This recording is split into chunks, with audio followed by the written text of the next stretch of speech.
Good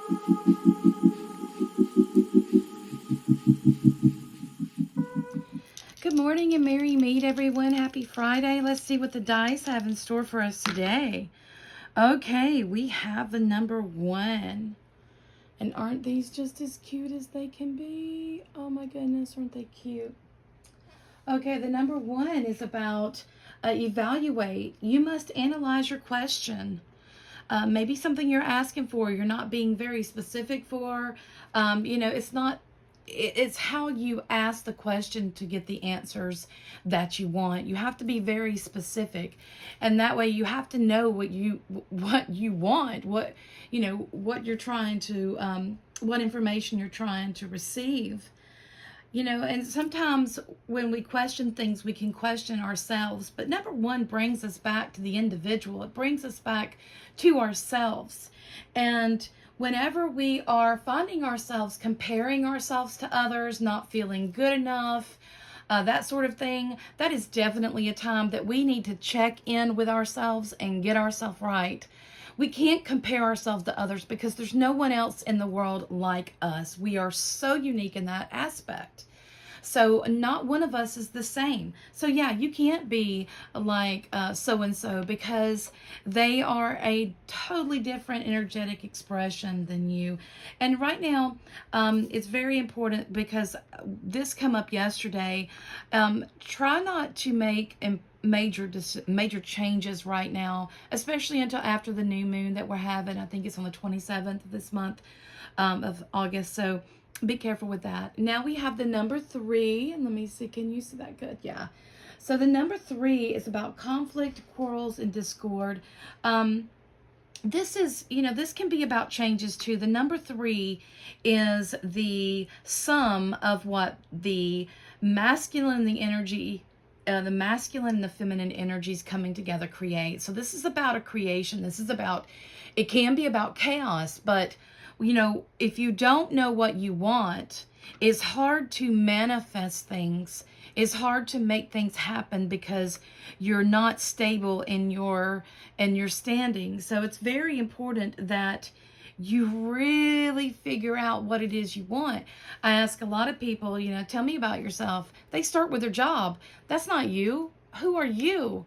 The deep down you. And 3 and 1 together is 4. And 4 is about communication, but it's also about our building blocks.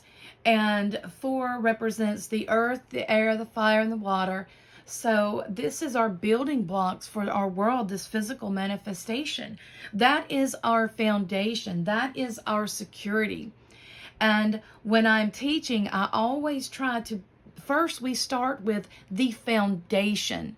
Because if you do not make a solid and secure foundation upon which you are trying to build on, it's not going to last. It's like building a house on sand.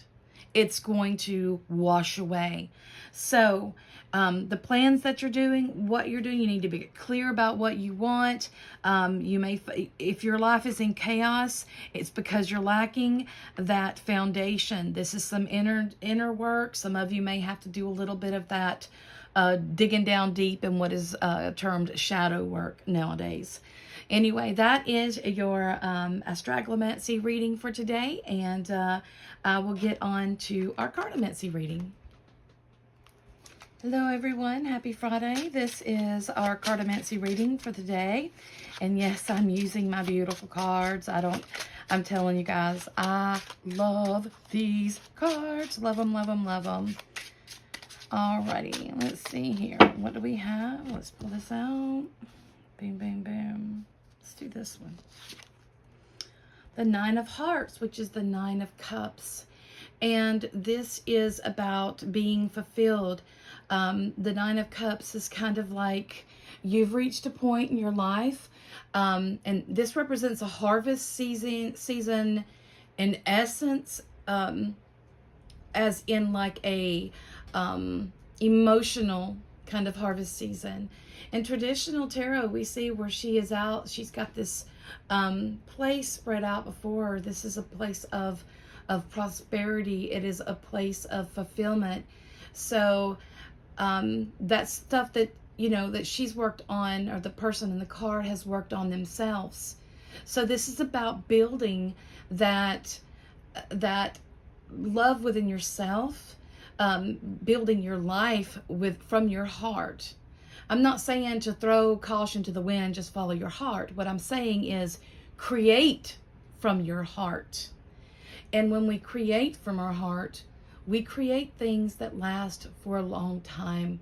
We create things that are beneficial to us, that will bring us that harmonious satisfaction that we're needing. We will not find this stuff on the outside. We will not find this kind of fulfillment from buying nice fancy cars, from buying the biggest house or the biggest diamond ring. It will not be a material possession. It will be from your heart, and it will be something that is irreplaceable. So that is your message for this weekend, and I wish you many blessings. Now it is time for our Rose Oracle card, and I will be going out of town, and plus this weekend, but also I do not do readings on the weekends, so this can be for your weekend as well. The Seeker, and what a perfect card for the weekend. Seeker, go out and have some fun. The wonderful thing about being an Aries is that you are the pioneer. You are willing to step out there and go off and do some things that most people would rather not. And here, this is take the advice of the Aries. Go out, be the seeker, find. Sagittarius is a seeker. I don't want to get into astrology with this, but it's time to go out and discover the world, discover new things, discover happiness and life outside of your bubble. It is time to spread your wings, broaden your horizons, and just go discover the awesomeness that this world truly has. Blessings.